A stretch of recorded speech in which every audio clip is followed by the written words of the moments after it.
Good morning friends. आज हम बात करेंगे बीए पार्ट सेकेंड ईयर के पेपर फर्स्ट की, जिसके अंतर्गत देखेंगे हम सर्वोच्च न्यायालय का गठन और शक्तियाँ। यह राजस्थान यूनिवर्सिटी के सिलेबस के अकॉर्डिंग बहुत ही इंपॉर्टेंट क्वेश्चन है, जिसका अवलोकन हम इस वीडियो के अंतर्गत करेंगे।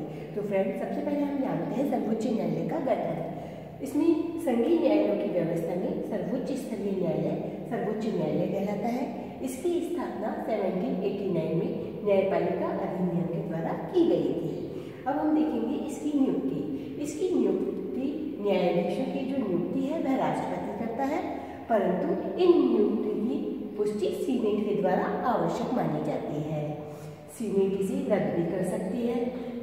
यह आजीवन अपने पद पर बना रहता है, लेकिन संविधान में प्रावधान भी दिया गया है कि 70 वर्ष की अवस्था तक अगर वह अपना त्यागपत्र देना चाहे तो दे सकता है और पूरे वेतन के साथ पदमुक्त हो सकता है। उसे महाभियोग की प्रक्रिया के द्वारा हटाया जा सकता है।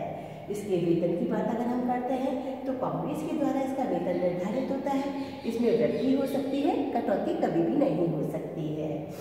लेकिन इसके दो सदन जो है उनके 2/3 बहुमत से इसे महाभियोग की प्रक्रिया के द्वारा पदमुक्त भी किया जा सकता है। साथ ही इसके जो 2 सदन है वह महत्वपूर्ण माने जाता है। पहला है प्रतिनिधि सभा और दूसरा है सीनेट। प्रतिनिधि सभा 2/3 बहुमत से आरोप लगाती है, उसके बाद सीनेट उस आरोप की जांच करती है और अगर वह आरोपित माना जाता है तो 2/3 बहुमत से प्रस्ताव पारित कर उसे पदमुक्त कर सकती है। अब हम बात करेंगे इसकी कार्यप्रणाली की। तो फ्रेंड्स, इसकी कार्यप्रणाली सत्र के अंतर्गत प्रतिवर्ष जो है अक्टूबर के माह प्रथम जो सोमवार होता है उससे प्रारंभ होती है और जून के शुरू में खत्म हो जाती है। अब हम बात करेंगे इसकी शक्तियों की।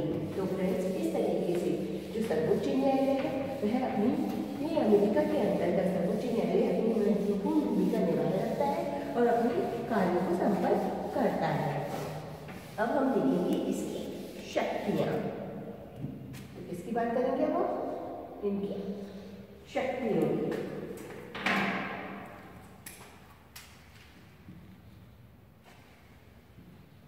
शक्तियाँ किसकी? सर्वोच्च न्यायालय। सबसे मेन शक्ति क्या मानी जाती है इसकी? प्रारंभिक क्षेत्राधिकार।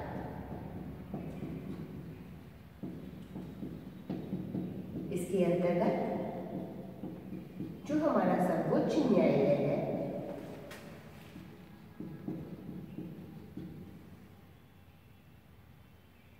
इसका क्षेत्र सीमित है।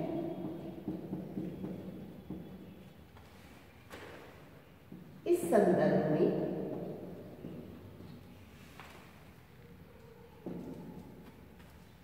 संविधान के अंदर इसमें संविधान में स्पष्ट कहा गया है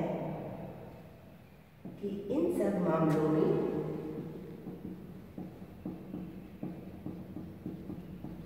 जिनका संबंध है क्या है? संबंध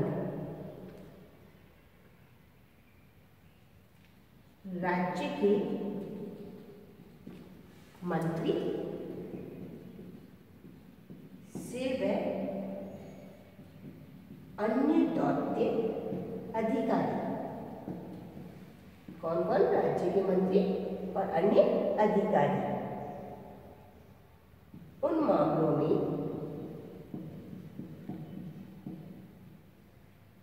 जिसमें कोई भी राज्य एक पक्ष हो, सर्वोच्च न्यायालय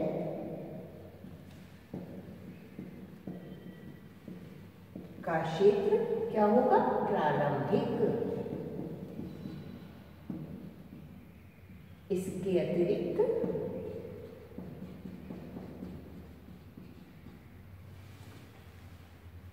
ऐसे विवाद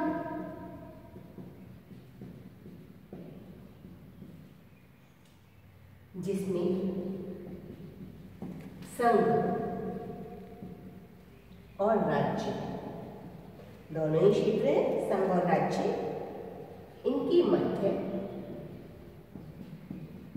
विवाद है तो सर्वोच्च न्यायालय क्या करेगा कि प्रारंभिक क्षेत्राधिकार में आएंगे। तो फ्रेंड्स, इस तरीके से इसकी जो सबसे महत्वपूर्ण शक्ति है वो कौन सी मानी जाती है? इसका प्रारंभिक क्षेत्र अधिकार, जो कि सर्वोच्च न्यायालय क्षेत्र की सीमित है। देन जो दूसरा होता है वह है अपीलीय, यानी अपील करने का अधिकार। यह अधिकार किसको है? सर्वोच्च न्यायालय का। अमेरिका में किसके अंदर अपन किसका अध्ययन कर रहे हैं? अमेरिका के संविधान का। इसमें सर्वोच्च न्यायालय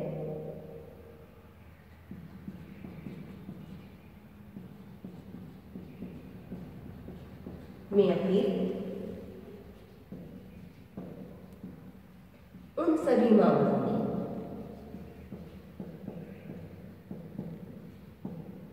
नहीं हो सकती जिसमें निम्न स्तर किसका? निम्न स्तर के न्यायालय के निर्णय से किसी पक्ष को संतोष न हो, न ऐसा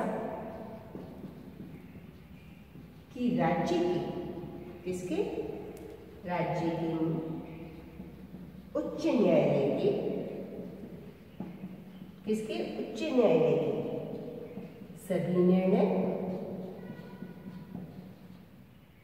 के विरुद्ध सर्वोच्च न्यायालय में किसमें? सर्वोच्च न्यायालय में निर्णयों के विरुद्ध अपील की हो।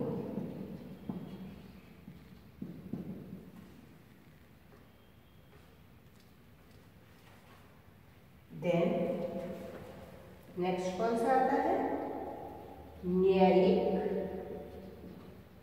पुनः निरीक्षण, यानी जो न्यायालय के द्वारा निर्णय लिया जाता है उसका पुनः निरीक्षण करना, यह सबसे महत्वपूर्ण अधिकार माना जाता है।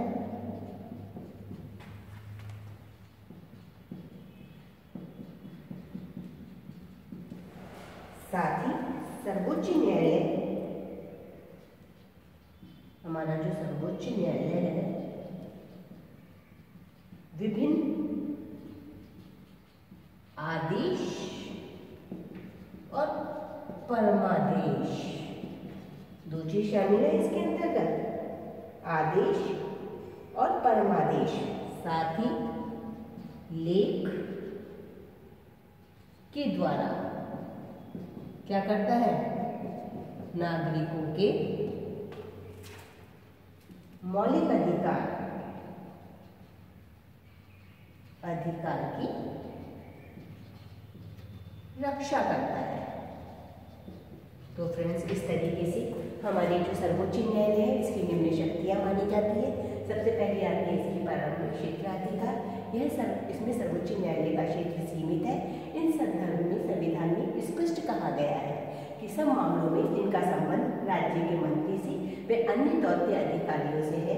इसमें कोई भी राज्य एक पक्ष हो वह सर्वोच्च न्यायालय का क्षेत्र प्रारंभिक क्षेत्राधिकार के अतिरिक्त ऐसे विवाद जिसमें संघ और राज्य के मध्य विवाद हो तो वो किसके अंतर आते हैं? इसके प्रारंभिक क्षेत्राधिकार के अंतर्गत माने जाते हैं। साथ ही इसका जो सेकंड अधिकार माना जाता है वह अपीलीय अधिकार माना जाता है। जिसमें सर्वोच्च न्यायालय को, जो कि अमेरिका का जो सर्वोच्च न्यायालय है, अपील उन सभी मामलों में ये कर सकता है जिसमें निम्न स्तर के न्यायालयों के निर्णयों से किसी भी पक्ष को संतोष न हो, और ऐसे ही राज्य के उच्च न्यायालय के सभी निर्णयों के विरुद्ध सर्वोच्च न्यायालय निर्णय के विरुद्ध अपील कर सकता है। देन आता है इनका न्यायिक पुनरीक्षण का अधिकार, या इसे हम न्यायिक पुनरावलोकन का अधिकार भी कह सकते हैं। तो इसके अंतर्गत यह इसका सबसे महत्वपूर्ण अधिकार माना जाता है, जिसमें सर्वोच्च न्यायालय विभिन्न आदेश, परमादेश, लेख के द्वारा नागरिकों के मौलिक अधिकारों की रक्षा करता है। इसी के साथ ही ये जो शक्तियाँ हैं उसके अंतर्गत अन्य शक्तियाँ भी मानी जाती हैं। तो अब हम बात करते हैं इनकी अन्य शक्तियों की, जिसके अंतर्गत हम लेंगे क्योंकि अभी हम कर रहे हैं अमेरिका का सर्वोच्च न्यायालय, और सबसे मेन बात है हमारे इस संविधान के अंतर्गत कि इसमें इन सभी शक्तियों के साथ साथ हमारी जो अन्य शक्तियाँ हैं वो क्या मानी जाती है। अब हम इससे हमारी क्या कह रहे हैं, अभी हम बात कर रहे हैं यूएसए के संविधान की, पर यही शक्तियाँ हमारे भारत के संविधान के अंतर्गत भी मानी जाती हैं। इसे अनेक प्रशासकीय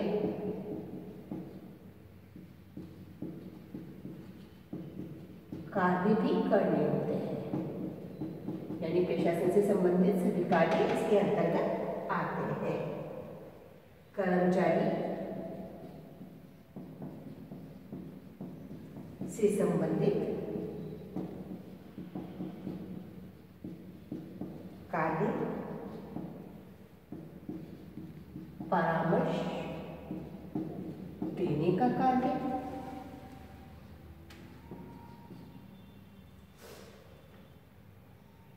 साथ ही न्यायिक पुनः निरीक्षण, जिसका अर्थ है न्यायालय के द्वारा, किसके द्वारा, न्यायालय के द्वारा कार्यपालिका और व्यवस्थापिका, दो अंग होते हैं, कार्यपालिका और व्यवस्थापिका, इनके कार्यों की वैधता की जांच करना,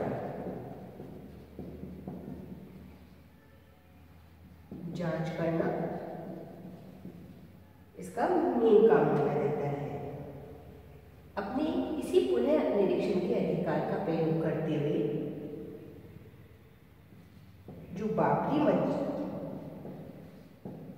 नामक विषय पर निर्णय किया गया, यह इसका एक प्रमुख अधिकार माना जाता है। यह विवाद 3 मार्च 1801 को राष्ट्रपति किसके बीच में, एडम मावली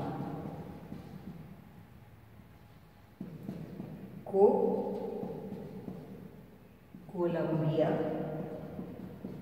जिले का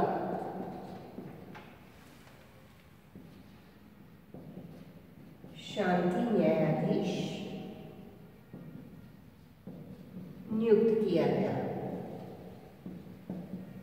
अपने इस आदेश के कारण आदेश जारी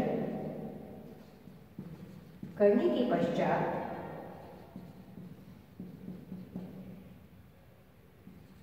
इनके कार्यकाल की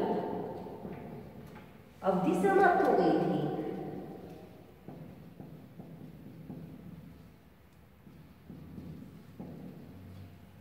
उस समय यह आदेश मावली नामक व्यक्ति, जो कि वहां का मेन पर्सन था, उसके पास था, तक नहीं पहुंचा।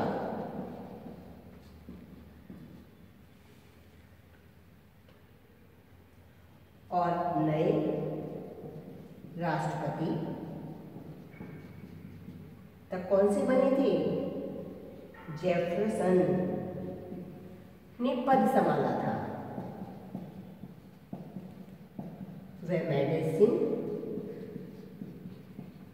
ने अपना राज्य सचिव नियुक्त किया था।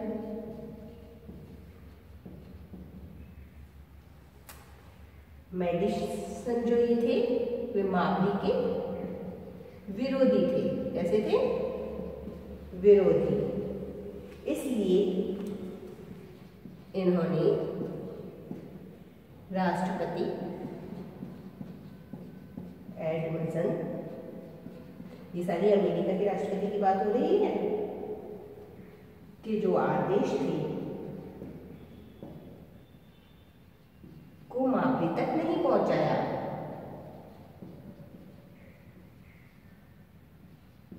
और तब क्या हुआ?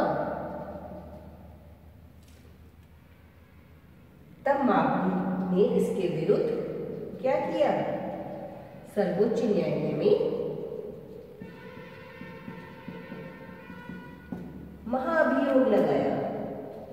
यानी जो प्रक्रिया है महाभियोग की, इसके द्वारा इन्हें हटाया भी जा सकता है अपने पद से, जिसमें न्यायाधीश मार्शल ने मेडिसिन के कार्य को कैसा घोषित किया? अवैध, और अपना निर्णय प्रस्तुत किया।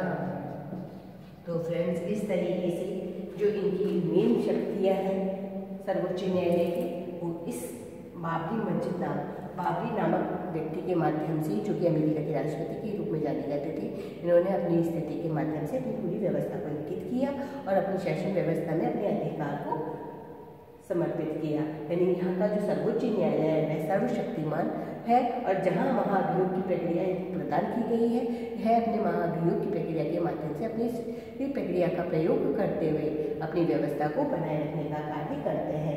वैसे ही हमारा सर्वोच्च न्यायालय जो है वो सारी व्यवस्थाओं को संगठित करके, एकत्रित करके कार्य को संपन्न करने का कार्य संपन्न करता है। Thank you so much friends. अगर आपने मेरे चैनल को सब्सक्राइब नहीं किया है तो प्लीज़ सब्सक्राइब कीजिए, पसंद आए तो लाइक और शेयर कीजिए। Thank you so much.